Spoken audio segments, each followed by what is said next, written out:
La première des techniques, et c'est pour ça que nous faisons un deuxième séminaire, un deuxième stage, c'est l'expérience. Voilà.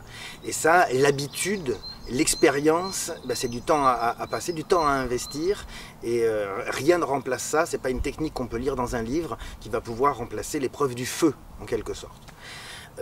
Après, il y a évidemment d'autres techniques dans la gestion du stress, mais je voudrais déjà attirer d'ores et déjà votre attention sur cette notion de trac dont on parle beaucoup, et on va me dire oui, je viens dans ce séminaire pour pouvoir ne plus avoir le trac lors de mes prises de parole en public.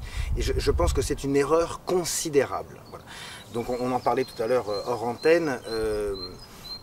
Comment moi personnellement je fais pour gérer mon trac avant de commencer, c'était la question, et ma réponse c'est que je peux essayer paradoxalement non pas de le gérer mais de le créer. Je pense qu'il est nécessaire d'avoir conscience qu'on va faire quelque chose qui est pour le moins inconfortable, pour le moins délicat. Il y a une notion de risque dans la prise de parole. Difficile de dire voilà, je ne serai pas jugé, ou on va de toute façon avoir un regard bienveillant sur moi. Et au contraire, je pense que c'est dans cette conscience de l'enjeu qu'on peut trouver des ressources qui peuvent nous surprendre. Je pense que c'est inconfortable de se retrouver devant du public, et je pense que c'est grâce à cet inconfort que nous arrivons à nous dépasser et à faire quelque chose qui peut arriver même à nous surprendre, nous. Après, pour parler concrètement de mes expériences personnelles de comédien, il n'y a rien de pire que quand on n'a pas le trac avant de rentrer sur scène, quand on est suffisamment confiant dans ce qu'on a fait, et on rentre dans une sorte de routine où il y a beaucoup de choses qu'on va perdre.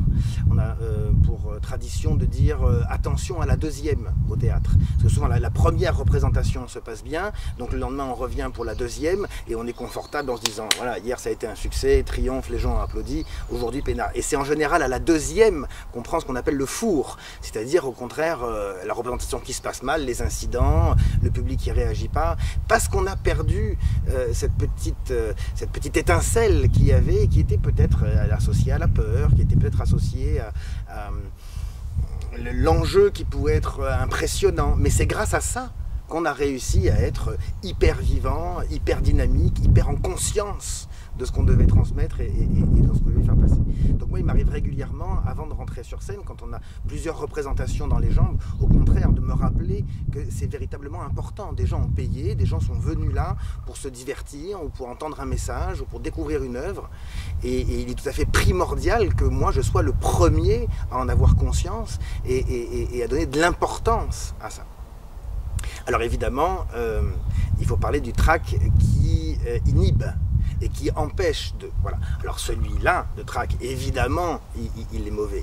Il faut que la peur, entre guillemets, fasse en sorte que je me dépasse, et pas au contraire que je me recroqueville et que je m'éteigne. Voilà. C'est dans cette énergie de dépassement de la peur que va s'éclairer ma prise de parole. C'est le danger du trac qui éteint. Et ça, le mieux, c'est l'expérience, c'est d'avoir pu se confronter à cette situation, et c'est systématique. Dans les coulisses, avant le spectacle, on a peur, et puis après le salut, à la fin, on est heureux. C'est la recette universelle de tous les spectacles et de tous les comédiens.